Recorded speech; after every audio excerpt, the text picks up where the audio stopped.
सभी को मेरा नमस्कार। और आज हम बात करेंगे पंच महाशक्तियों में से एक महाशक्ति भगवती सरस्वती की। संपूर्ण जगत की कारणभूत आदिशक्ति परमेश्वरी की अभिव्यक्ति तीन स्वरूपों में होती है, महाकाली, महासरस्वती और महालक्ष्मी। इनकी मूल प्रकृति महालक्ष्मी ही है। वे ही विशुद्ध सत्वगुण के अंश से महासरस्वती के रूप में प्रकट होती हैं। इनका चंद्रमा के समान गौरवर्ण है। इनके हाथों में अक्षमाला, वीणा तथा पुस्तक शोभा पाती है। इन्हें विद्या, महावाणी, भारती, वाक, सरस्वती, आर्या, ब्राह्मी, वेदगर्वा, बुद्धि की स्वामिनी, इन सभी नामों से जाना जाता है। ये वाणी और विद्या की देवी मानी जाती हैं। ऋग्वेद में वाग्देवी का नाम सरस्वती बताया गया है। इनके तीन स्थान हैं, स्वर्ग, पृथ्वी और अंतरिक्ष। स्वर्ग की वाग्देवी का नाम भारती है। अंतरिक्षवासिनी वाग्देवी का नाम सरस्वती है। सरस्वती देवी संपूर्ण संशयों का उच्छेद करने वाली तथा बोध स्वरूपिणी हैं। इनकी उपासना से सब प्रकार की सिद्धियां प्राप्त होती हैं। ये संगीत शास्त्र की भी अधिष्ठात्री देवी हैं। ताल, स्वर, लय, राग, रागनी आदि का प्रादुर्भाव भी इन्हीं से ही हुआ है। 7 प्रकार के स्वरों द्वारा इनका स्मरण किया जाता है, इसीलिए इन्हें स्वरात्मिका भी कहते हैं। सप्तविध स्वरों का ज्ञान प्रदान करने के कारण इनका नाम सरस्वती है। देवी भागवत में लिखा है, सरस्वती देवी भगवान श्री कृष्ण की जिह्वा के अग्रभाग से प्रकट हुई हैं। श्री कृष्ण ने उन्हें भगवान नारायण को समर्पित किया। श्री कृष्ण ने ही संसार में सरस्वती की पूजा प्रचारित की। पूर्व काल में भगवान नारायण की 3 पत्नियां थीं, लक्ष्मी, गंगा और सरस्वती। तीनों ही बड़े प्रेम से रहती थीं और अनन्य भाव से भगवान का पूजन किया करती थीं। एक दिन भगवान की ही इच्छा से ऐसी घटना हो गई जिससे लक्ष्मी, गंगा और सरस्वती को भगवान के चरणों से कुछ काल के लिए दूर हट जाना पड़ा। भगवान जब अंतःपुर में पधारे उस समय तीनों देवियां एक ही स्थान पर बैठी हुई परस्पर प्रेमालाप कर रही थीं। भगवान को आया देख तीनों उनके स्वागत के लिए खड़ी हो गईं। उस समय गंगा ने विशेष प्रेमपूर्ण दृष्टि से भगवान की ओर देखा। भगवान ने भी उनकी दृष्टि का उत्तर वैसे ही स्नेहपूर्ण दृष्टि में हंसकर दिया। फिर वे किसी आवश्यकता बस अंतःपुर चले गए। तब देवी सरस्वती ने गंगा के उस वर्ताव को अनुचित बताकर उनके प्रति आक्षेप किया। गंगा ने भी कठोर शब्द में उनका प्रतिवाद किया। उनका विवाद बढ़ता देख लक्ष्मी जी ने दोनों को शांत करने की चेष्टा की। सरस्वती ने लक्ष्मी के इस वर्ताव को गंगा जी के प्रति पक्षपात माना और उन्हें श्राप दे दिया, तुम वृक्ष और नदी के रूप में परिणत हो जाओगी। यह देख गंगा ने भी सरस्वती को श्राप दिया, तुम भी नदी हो जाओगी।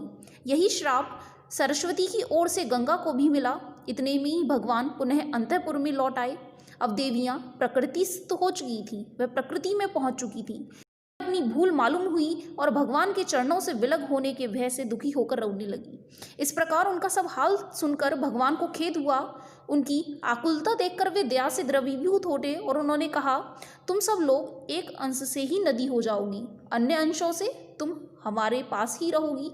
सरस्वती जी एक अंश से नदी होंगी, एक अंश से इन्हें ब्रह्मा जी की सेवा में रहना पड़ेगा और शेष अंशों से ये मेरे ही पास रहेंगी।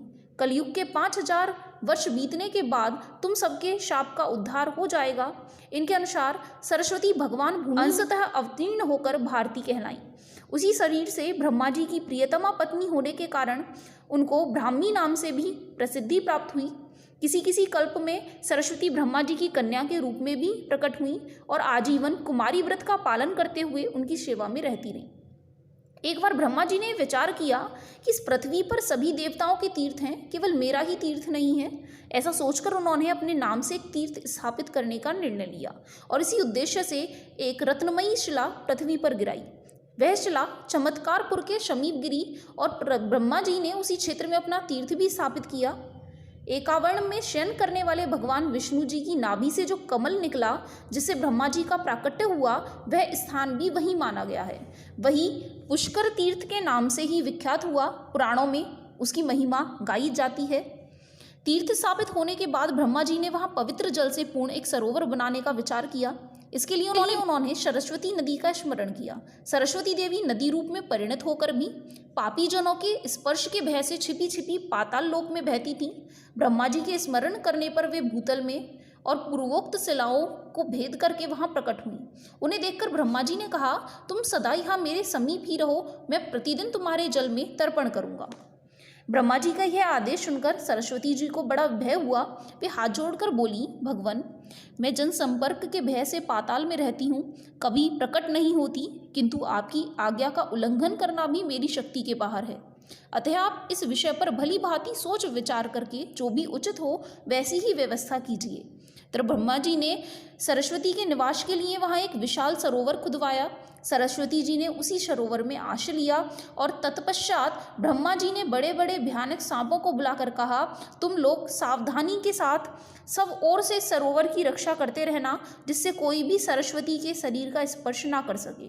एक बार भगवान विष्णु ने सरस्वती जी को यह आदेश दिया कि तुम वडवानल को अपनी प्रवाह में ले जा करके समुद्र में छोड़ दो। सरस्वती जी ने इसके लिए ब्रह्मा जी से अनुमति ली और लोकहित के विचार करके ब्रह्मा जी ने भी उन्हें इस कार्य के लिए सहमति दे दी। तब सरस्वती ने कहा, भगवान, यदि मैं भूतल पर नदी रूप में प्रकट होती हूँ तो पापी जनों के संपर्क का भय होगा, और यदि पाताल मार्ग से इस अग्नि को ले जाती हूँ तो स्वयं अपने शरीर के जलने का डर है।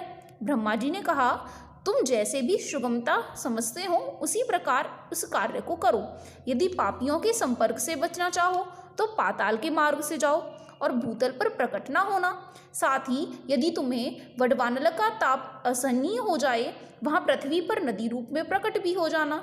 इससे तुम्हारे शरीर पर उसके ताप का प्रभाव भी नहीं बढ़ेगा। ब्रह्मा जी का यह उत्तर पाकर सरस्वती जी अपनी सखियों गायत्री, सरस्वती और यमुना आदि से मिलकर के हिमालय पर्वत पर चली गईं और वहाँ से नदी रूप होकर धरती पर प्रवाहित हुईं। उनकी जल राशि में कच्छप और ग्रह आदि जल जंतु भी प्रकट हो गए। वडवानलका को लेकर के वे सागर की ओर प्रतिस्थापित हुई।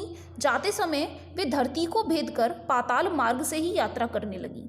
जब अग्नि के ताप से संतत और शांत हो जाती तो कहीं कहीं भूतल पर प्रकट भी हो जाया करती थी। इस प्रकार जाते जाते वे प्रभास क्षेत्र में पहुंची। वहां 4 तपस्वी मुनि कठोर तपस्या में लगे हुए थे। इन्होंने अलग अलग अपने अपने आश्रम के पास सरस्वती को बुलाया। इसी समय समुद्र ने भी प्रकट होकर सरस्वती का आह्वान किया। सरस्वती को समुद्र तक तो जाना ही था, लेकिन ऋषियों की अवहेलना भी नहीं करना चाहती थी क्योंकि उन्हें शाप का भय था। अतः उन्होंने अपनी 5 धाराएं कर ली। एक से तो वो सीधे समुद्र की ओर चली गईं और 4 से पूर्वोक्त चारों ऋषियों को स्नान की सुविधा देती गई। इस प्रकार वे पंचश्रोता सरस्वती के नाम से भी प्रसिद्ध हुई और मार्ग के अन्य विघ्नों को दूर करती हुई अंत में समुद्र में जा मिली। एक समय की बात है, ब्रह्मा जी ने सरस्वती से कहा, तुम किसी योग्य पुरुष के मुख में निवास कर लो। ब्रह्मा जी की आज्ञा मानकर सरस्वती योग्य पात्र की खोज में बाहर निकली। उन्होंने ऊपर के सत्यादि लोकों में भ्रमण करके देवताओं में पता लगाया और नीचे के 7 पातालों में घूमकर वहां के निवासियों में खोज की, किंतु कहीं पर भी उनको सुयोग्य पात्र नहीं मिला। इसी अनुसंधान में पूरा एक सतयुग बीत गया। उसके पश्चात त्रेता युग के आरंभ में सरस्वती देवी भारतवर्ष में भ्रमण करने लगी। घूमते घूमते वे तमसा नदी के तीर्थ पर पहुंची। वहां महातपस्वी ऋषि वाल्मीकि अपने शिष्यों के साथ रहते थे। वाल्मीकि उस समय अपने आश्रम के इधर उधर घूम रहे थे। इतने में ही उनकी दृष्टि एक क्रौंच पक्षी पर पड़ी, जो तत्काल ही एक व्याघ के बाण से घायल हो पंख फड़फड़ाता हुआ गिरा था। पक्षी का सारा शरीर लहूलुहान हो गया था। वह पीड़ा से तड़प रहा था और उसकी पत्नी क्रौंची उसके पास ही गिरकर बड़े आत्स्वर से चें चें कर रही थी। पक्षी के उस जोड़े की यह दयनीय दशा देखकर दयालु महर्षि अपनी सहज करुणा से द्रवीभूत उठे। उनके मुख से तुरंत ही 4 चरणों का एक श्लोक निकल पड़ा, जो इस प्रकार है, मां निषाद प्रतिष्ठाम त्वम गम शाश्वतीम समा यत क्रौंची मिथुना देकम वधि काम मोहितम। यह श्लोक सरस्वती जी की कृपा का प्रसाद था। उन्होंने महर्षि को देखते ही उनकी असाधारण योग्यता और प्रतिभा का परिचय पा लिया था। अतः उन्हीं के मुख में उन्होंने सर्वप्रथम प्रवेश किया। सरस्वती की प्रेरणा से ही उनके मुख की वह वाणी जो उन्होंने क्रौंची की सांत्वना के लिए कही थी, छंदों में हो गई थी। उनके हृदय का शोक ही श्लोक बन करके निकल था। सरस्वती के कृपा पात्र होकर महर्षि वाल्मीकि ही आदि कवि के नाम से संसार में विख्यात हुए। इस तरह सरस्वती देवी अनेक प्रकार से जगत का कल्याण करती हैं। बुद्धि, ज्ञान और विद्या रूप से सारा जगत इनकी कृपा का अनुभव करता है। ये मूलतः भगवान नारायण की पत्नी हैं और अंशतः नदी और ब्राह्मणी रूप में रहती हैं। यही गौरी के शरीर से प्रकट होकर कौशिकी नाम से भी प्रसिद्ध हुई और शुंभ निशुंभ आदि का वध करके इन्होंने संसार में सुख शांति की स्थापना की।